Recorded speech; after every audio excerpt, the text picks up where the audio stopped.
Começa agora um programa que traz tudo sobre o livro mais lido em todos os tempos. Apresentamos O Som do Livro.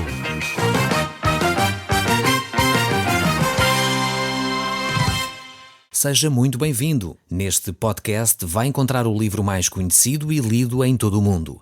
Vamos levá-lo numa viagem pela história da humanidade. Este é um audiolivro para si, para a sua família e sociedade em geral. Contextualização e comentários de Paulo Chaveiro. Eu sou Paulo Chaveiro e nós hoje estamos de volta a estudar o livro de Jonas, no Velho Testamento. Este livro que é uma pérola das Escrituras e que tem tantas lições para nós. Jonas, de facto, é uma personagem apaixonante. Eu já há muitos anos que me apaixonei por este livro e tenho retirado lições tão importantes para a minha vida pessoal que sempre que pego nele fico fascinado com aquilo que Deus me vai ensinar mais através desta personalidade.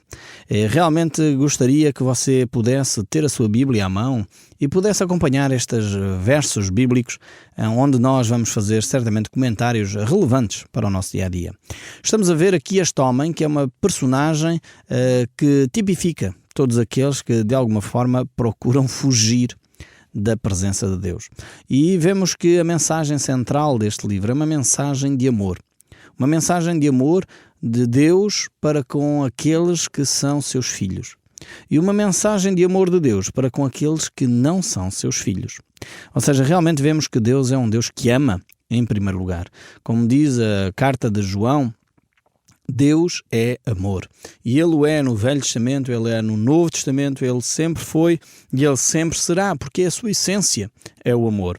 E Jonas sabia isso. Tanto que quando ele recebe esta missiva de Deus para ir à cidade de Nínive, para pregar o juízo de Deus, ele sabia que se o povo se arrependesse, Deus iria ser misericordioso com eles. Por isso ele preferiu fugir.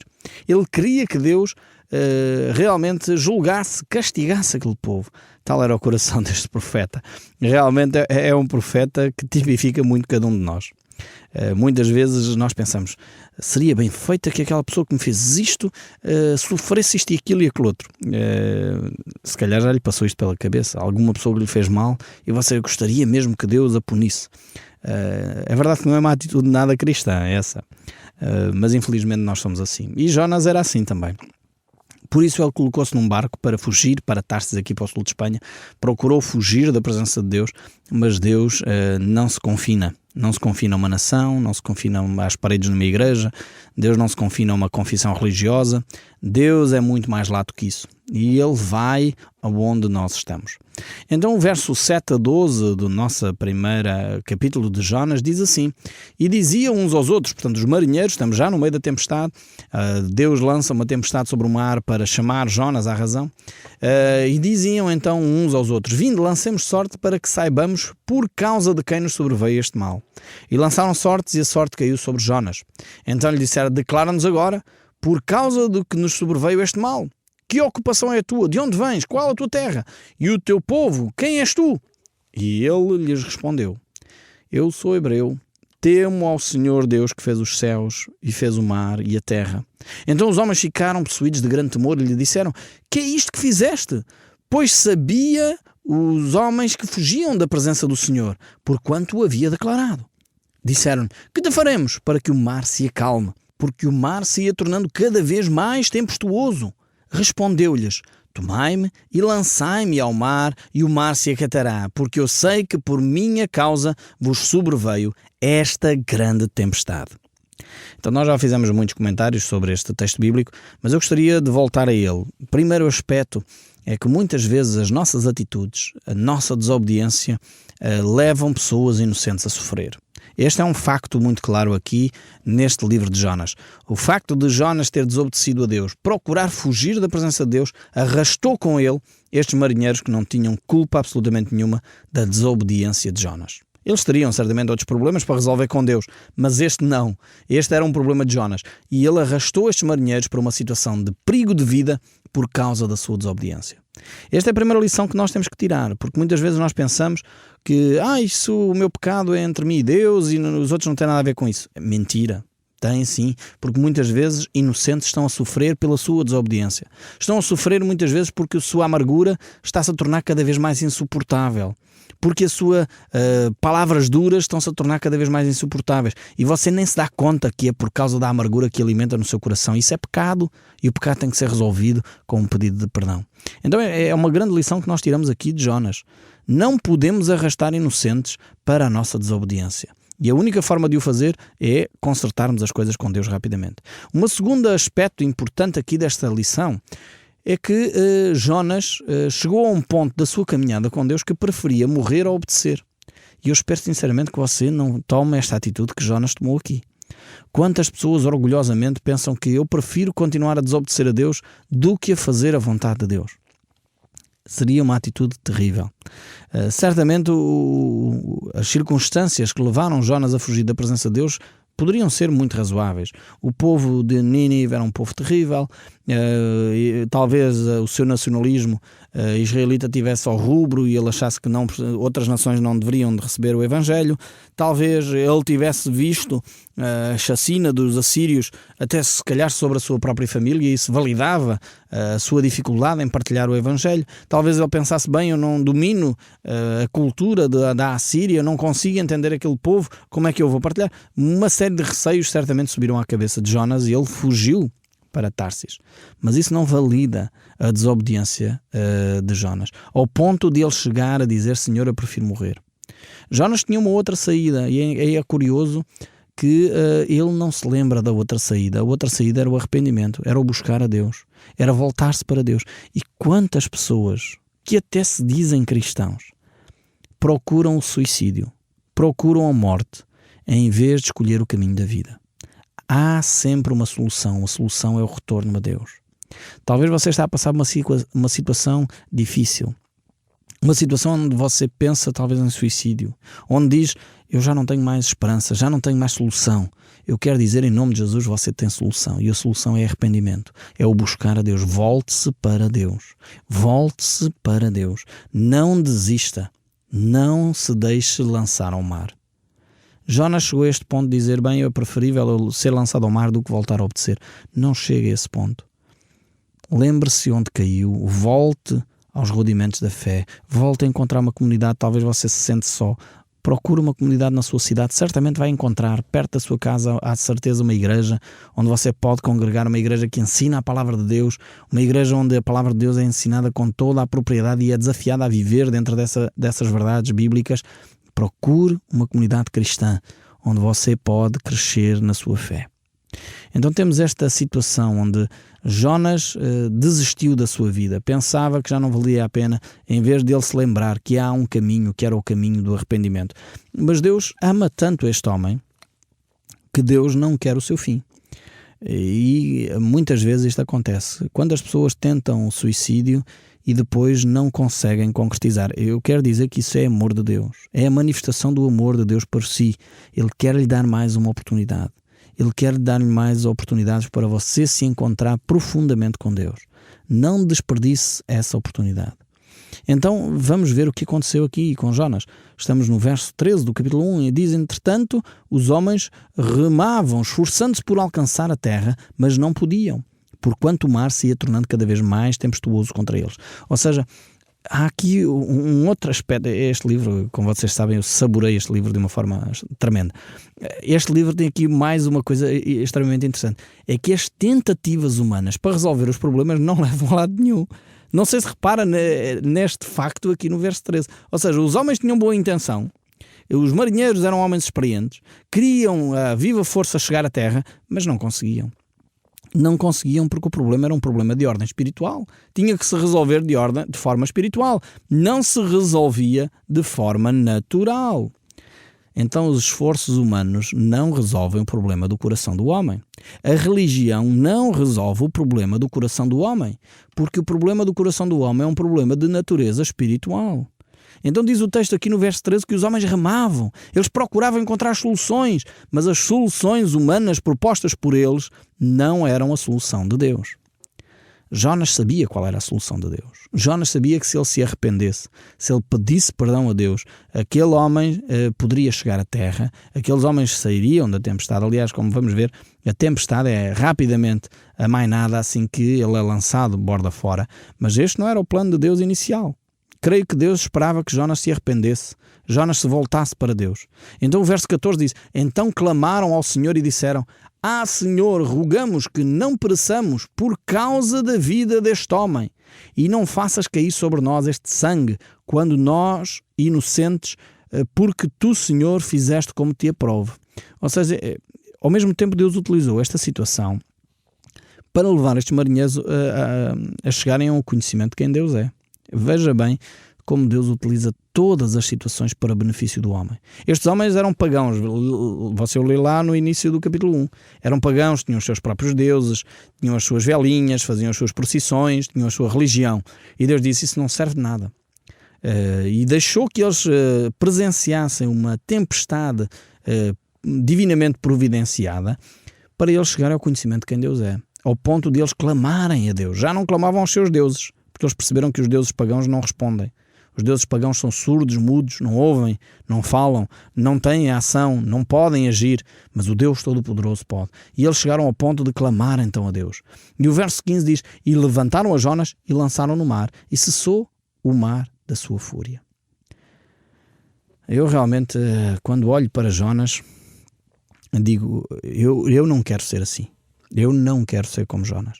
Eu quero chegar ao ponto de não ter que ser lançado numa situação extrema só porque eu, com o meu orgulho, não me quis arrepender. Que Deus me livre desta atitude de Jonas. Este era um profeta de Deus. Estamos a falar de um servo de Deus. Estamos a falar de alguém que conhecia a Deus. Estamos a falar de alguém que tinha a responsabilidade, como nós vimos em 2 Reis, capítulo 14, que tinha a responsabilidade de trazer profecia da parte de Deus ao povo. Mas ele preferiu ser lançado ao mar do que se arrepender. Eu quero, Senhor, ajuda-me a arrepender-me.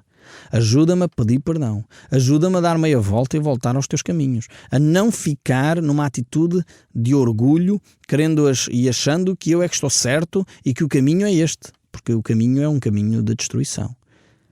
Jonas, simplesmente porque não queria obedecer a Deus e ir àquela cidade de Nínive, ele realmente foi elaborando na sua mente todo um esquema para justificar a sua atitude. Quando na realidade Cristo também a nós já nos lançou este desafio de ir por todo o mundo e pregar o Evangelho a toda a criatura. O próprio apóstolo Paulo, em circunstâncias idênticas, ele diz: pois não me envergonho do Evangelho de Cristo, pois é o poder de Deus para a salvação de todo aquele que crê. E ai de mim se não pregar o Evangelho. Ai de mim se eu não for e não anunciar esta boa nova. Realmente Jonas tinha uma atitude completamente diferente. Ele queria fugir. Ele não queria partilhar esta verdade com os ninivitas. E então ele foi lançado ao mar e ali cessou a tempestade.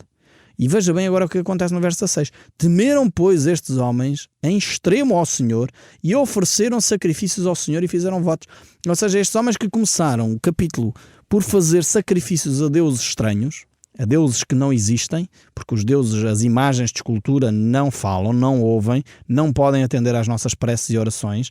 E estes homens foram de facto pagãos, mas chegaram agora a este ponto em que passaram a temer a Deus. Temeram a Deus em extremo, diz o texto bíblico. Ficaram devotos de Deus. Passaram a adorar única e exclusivamente a Deus. E ofereceram ali sacrifícios. Podemos dizer aqui que estes sacrifícios apontam para a pessoa de Jesus Cristo, para o sacrifício. Fala de Cristo, mais uma vez. Fala do sacrifício na cruz. Podemos dizer que eles se tornaram, entre aspas, cristãos. Mesmo sem Cristo ter vindo, eles passaram a ter Cristo, passaram a ter Deus nas suas vidas. Porque eles perceberam o poder de Deus sobre a natureza. E o verso 17 diz: e deparou o Senhor um grande peixe, para que tragasse a Jonas. E este Jonas esteve 3 dias e 3 noites no ventre do peixe. Este é um dos problemas que muitas pessoas dizem ter este livro. Mas como é que isto é possível? Agora Deus arranjava um grande peixe, não existe peixe assim. Bem, foi há bem poucos anos que se descobriram o famoso tubarão-baleia, um bicho enorme que navega nas águas e realmente tem uma dimensão enorme. E atribuíram-lhe o nome tubarão-baleia, porque é de facto da linha genética dos tubarões, mas não é muito semelhante aos tubarões. Mas eu não sei se foi o tubarão-baleia, se foi uma baleia especial, um cachalote ou outro animal qualquer que engoliu a Jonas. Eu penso que isso é um pormenor quase insignificante. O importante aqui, creio eu, é que foi Deus quem preparou. Deus quem preparou esta situação. Ou seja, Deus amava tanto a Jonas que não queria que ele terminasse assim. Deus não queria que ele terminasse em desobediência, porque ele era um homem de Deus. Ele era um homem que tinha feito já a vontade de Deus. Ele era um profeta de Deus. E Deus prepara este homem prepara este peixe para que Jonas tivesse uma oportunidade de se arrepender e voltar para Deus. Eu creio sinceramente que se Jonas se tivesse arrependido dentro daquele barco, a tempestade tinha terminado ali. E de facto Jonas poderia regressar à terra, e certamente aqueles marinheiros, depois de temerem a Deus como temeram, teriam regressado à terra, teriam posto Jonas de novo no porto seguro para ele poder cumprir a sua missão. Mas Jonas era teimoso. Jonas não se arrependia, e por isso mesmo Deus teve que arranjar uma situação ainda mais extrema. Teve que fazer com que Jonas ficasse 3 dias e 3 noites no ventre deste peixe.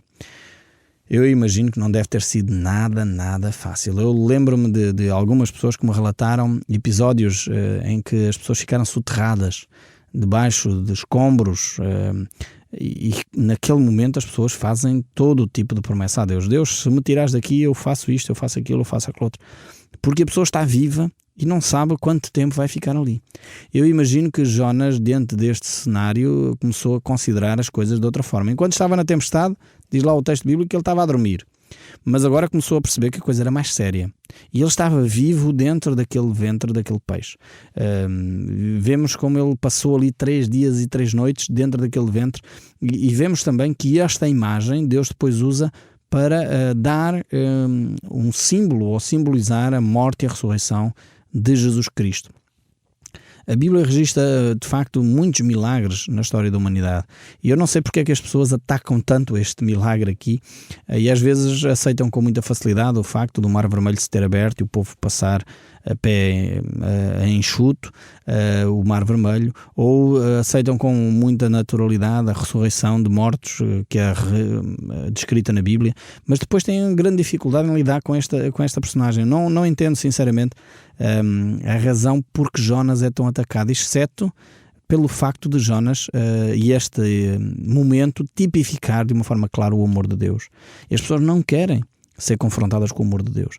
Deus ama de tal maneira o seu povo, Deus ama de tal maneira aqueles que não são seus, que Ele está disposto a mobilizar toda a natureza para cumprir os seus propósitos. Inclusive encontrar um peixe, um grande peixe, não sabemos se é baleia ou não, ou ser uma outra espécie qualquer, mas não interessa, um grande peixe que vai fazer com que Jonas ficasse naquele grande peixe durante 3 dias e 3 noites.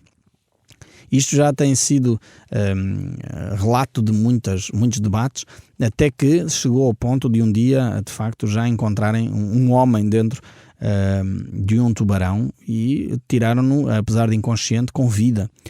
A partir daí as pessoas começaram a olhar para o livro de Jonas com outros olhos. Hoje já aceitam que é possível isto ter acontecido. Ainda que as pessoas gostam muito de pôr reticências àquilo que é tudo a palavra de Deus. O facto é que a Bíblia tem muitos relatos de milagres, do poder de Deus, a manifestação de Deus sobre a humanidade. E este é mais um. E ali naquele momento, dentro do ventre do peixe, então Jonas orou ao Senhor. Finalmente Jonas começa a reconhecer o seu estado. É neste momento de crise que Jonas então vai levantar os seus olhos, em uma expressão só, e olhar para Deus e começar a dizer: Senhor, livra-me desta situação. Enquanto Jonas não estava neste aperto, ele achava que ainda podia ter soluções, preferia morrer. Se ele morresse rápido, ele acha que tinha feito uma boa coisa, porque ele não queria, de facto, cumprir e obedecer à voz de Deus. Não sabemos quando é que ele orou, não sabemos se foi no primeiro dia, se foi no segundo ou se foi no terceiro, nem sabemos também se ele orou no primeiro e Deus só respondeu no terceiro, a Bíblia não relata. O facto é que ele orou e falou com Deus. Ele fez esse pedido a Deus e realmente Deus o ouviu. E isto é que é o facto importante. Aliás, a Bíblia diz isto em muitos outros textos, quando a palavra de Deus diz: buscar-me-eis e me achareis quando me buscardes de todo o vosso coração. Clama a mim e responder-te-ei e anunciar-te-ei coisas grandes e firmes que não sabes. O apóstolo Paulo também diz estas mesmas palavras de outra forma: com toda a oração e súplica, orando em todo o tempo no Espírito, e para isso vigiando, com toda a perseverança e súplica por todos os santos. E ainda, quando ele escreve aos Filipenses: não andais ansiosos por coisa alguma. Em tudo, porém, seja conhecido diante de Deus as vossas petições pela oração e pela súplica com a ação de graças. Então vemos que a palavra de Deus manifesta claramente a importância da oração. E o facto de Deus querer que nós oremos, querer que nós nos relacionemos com Ele. Então Jonas, capítulo 2, relata esta oração de Jonas. E diz assim o verso 1 e 2. Então Jonas, do ventre do peixe, orou ao Senhor, como nós já lemos, e disse: na minha angústia clamei ao Senhor, e Ele me respondeu. Do ventre do abismo gritei. Aqui temos um dos maiores exemplos da eficácia da oração. Um homem que estava no ventre de um peixe, estava nas profundezas do mar, estava numa situação desesperante e, na realidade, ele clama a Deus e Deus responde à sua oração. Como eu já disse, de facto, até surgirem esses relatos de pessoas que tinham sido engolidas também por outros animais e depois conseguiram tirá-los com vida, as pessoas punham em dúvidas que isso fosse possível. E quando esses factos ocorreram, então começaram a dizer, ok, parece que nos enganamos. Afinal, há outros exemplos de pessoas que foram engolidas vivas e estão vivas depois de capturado o animal. Jonas, então, nesse contexto, clama a Deus. Clama e Deus ouve a sua oração. E é aqui que começa a mudar o estado do coração de Jonas. A sua mente, a dor, o sofrimento leva Jonas a um estado de quebrantamento. Eu creio que muitas vezes é diante do sofrimento que nós somos quebrantados por Deus. Quando nós buscamos a Deus, realmente Deus deixa-se encontrar. Eu não conheço ninguém que diga que vai procurar Deus e que nunca a tenha encontrado. Eu creio que as pessoas que dizem, eu busquei a Deus e não encontrei, é porque não buscou no sítio certo. Deus diz, buscar-me-eis e me achareis quando me buscardes de todo o vosso coração, diz o Senhor. E foi nesta atitude que Jonas começou a clamar ao Senhor. Na minha angústia clamei ao Senhor e Ele me respondeu. Então vemos que realmente Deus estava a agir no coração de Jonas, porque Deus queria não só salvar o povo de Nínive, Deus queria essencialmente salvar este seu profeta. Deus não queria desprezar este profeta. Apesar de ele ser desobediente, Deus amava Jonas.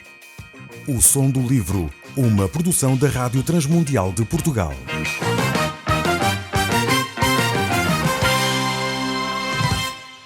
RTM. Conhece todos os nossos programas em rtmportugal.org. Uma produção da Rádio Transmundial de Portugal.